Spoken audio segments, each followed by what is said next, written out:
सबैलाई नमस्कार। मेरो नाम पूर्णिमा थापा।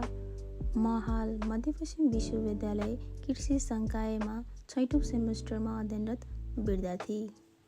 आजको यस भिडियोमा हामी म्याङ्गो एनी आँप नेपालमा कसरी खेती गर्न सकिन्छ भन्ने बारे सम्पूर्ण जानकारी लिएर आएको छु। आँपलाई सदाबार फलको रूपमा पनि खेती गरिन्छ। आँपलाई स्वाद, सुगन्ध र रङका कारण फलफुलको राजा पनि भन्ने गरिन्छ। यसमा सबैभन्दा बढी भिटामिन ए पाइन्छ भने आँप सिधै खानुका साथै जुस, जाम, जेली र अचार बनाउन पनि प्रयोग गरिन्छ। आँपको वैज्ञानिक नाम म्याग्निफेरा इन्डिका हो भने एनाकार्डिएसी परिवार अन्तर्गत पर्दछ। यसको बोट 15 देखि 25 मिटरसम्म अग्लो हुन्छ। आँपका बिजु बोटहरू 100 वर्षसम्म र कलमी बोटहरू 70 देखि 80 वर्षसम्म बाँच्न सक्छन्। यसको मूल जरा अनि ट्याप रुट हलुका माटोमा 4 देखि 5 मिटर गहिराइसम्म जान सक्छ। यसका मूल हाँगा सिधा माथि जाने सहायक हाँगाहरू ठाडो गरी फिजिएका हुन्छन्। पात पलाउँदा सुरुमा रातो पालुवाको रूपमा पलाउँछ र ठुलो हुँदै जाँदा क्रमशः हरियो हुन्छ।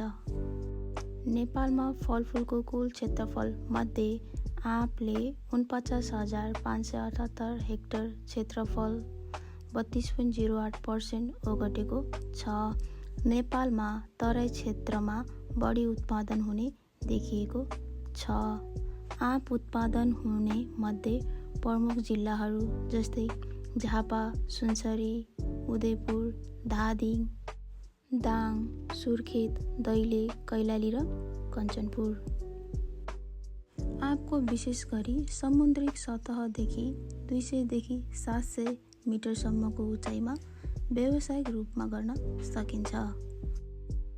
यसको खेतीका लागि उपयुक्त तापक्रम 20 देखि 30 डिग्री सेल्सियस हुन्छ भने यसले तुषारो र सुक्खापन सहन सक्दैन।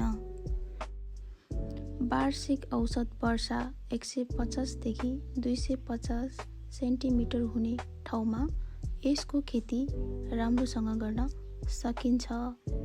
आँपको नर्सरी गर्नको लागि 600 मिटरभन्दा माथि उपयुक्त मानिँदैन। राम्रो मलिलोपन भएको माटोको pH 4.5 देखि 7 र 2 मिटर गहिराई भएको माटो आँप खेतीका लागि उपयुक्त मानिन्छ। निकास व्यवस्था राम्रो भएको पानी नजम्ने खालको माटो आँप खेती राम्रोसँग गर्न सकिन्छ। उन्नत जातहरू जस्तै बम्बे आँप,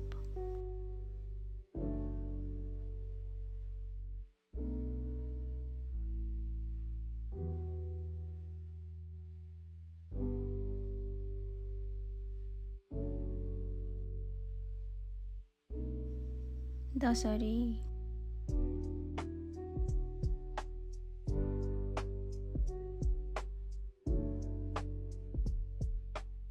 आम्रपाली,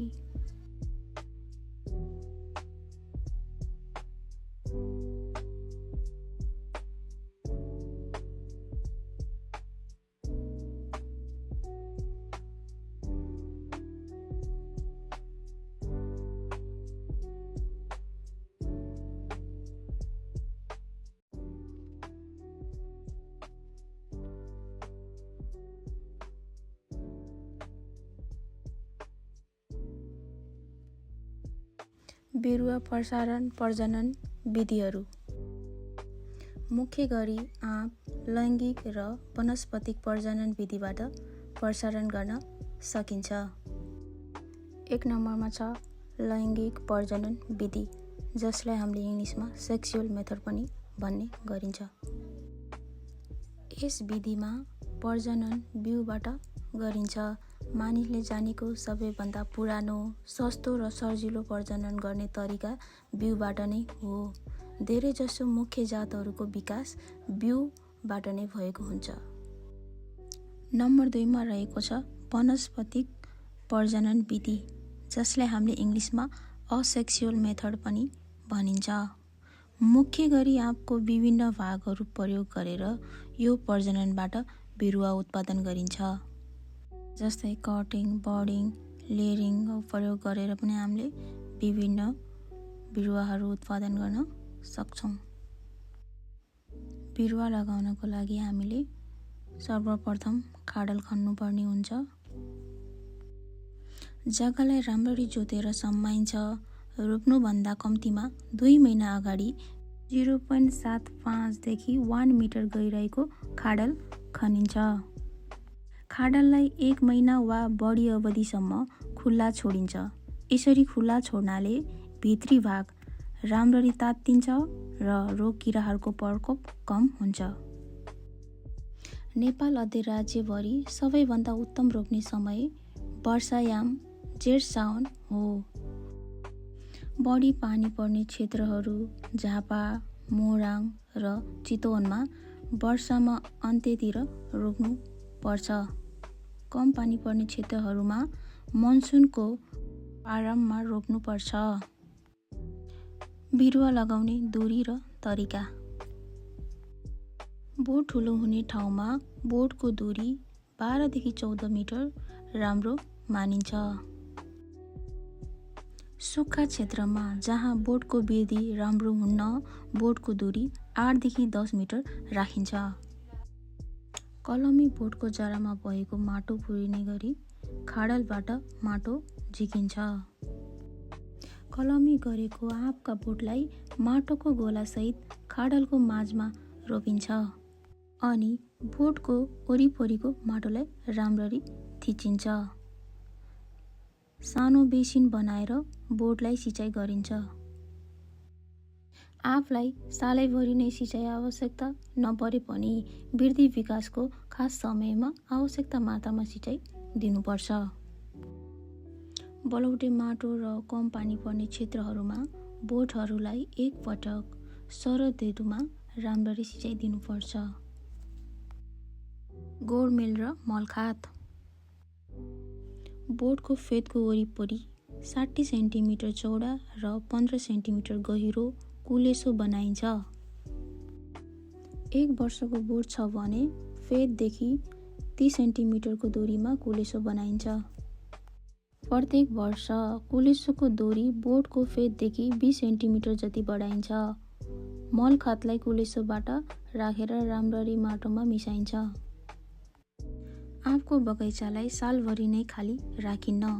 बगैँचालाई सफा राख्न वर्षमा 2 पटक जोतिन्छ।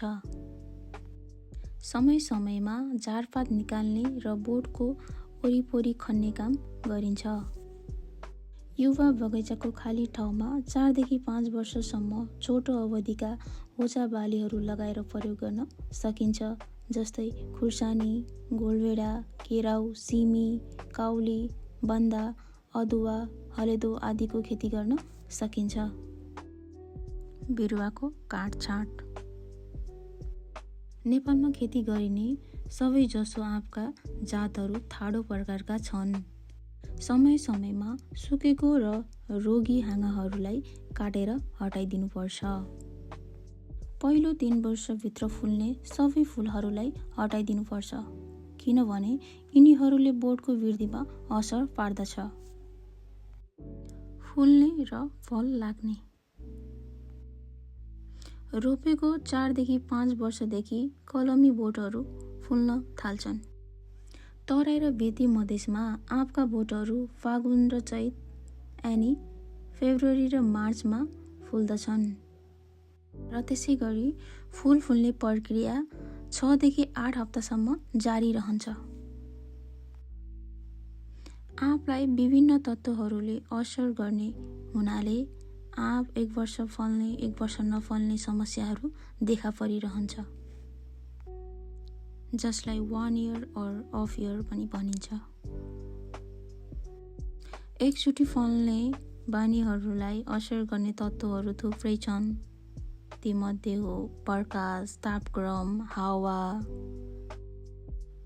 अग्रता, चिस्यान, रोग र किरा र अन्य फिजियोलोजिकल पोषण सम्बन्धी लैङ्गिक अनुपात र हार्मोनको सन्तुलन। आँप आँपमा लाग्ने मुख्य रोगहरू।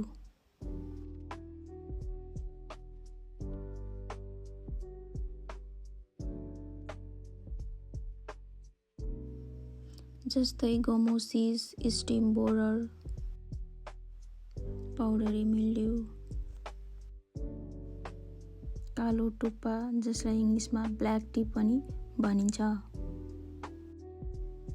आँपमा लाग्ने मुख्य किराहरू जस्तै आँपको फड्के किराहरू जसलाई इङ्ग्लिसमा म्याङ्गो होपर पनि भनिन्छ, आँपको फलको झिँगा जसलाई इङ्ग्लिसमा फ्रुट फ्लाइ पनि भनिन्छ,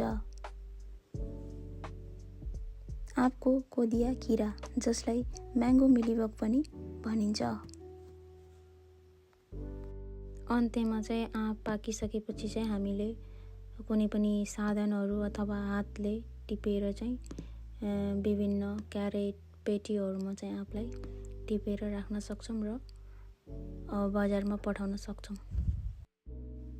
आँपको उत्पादन।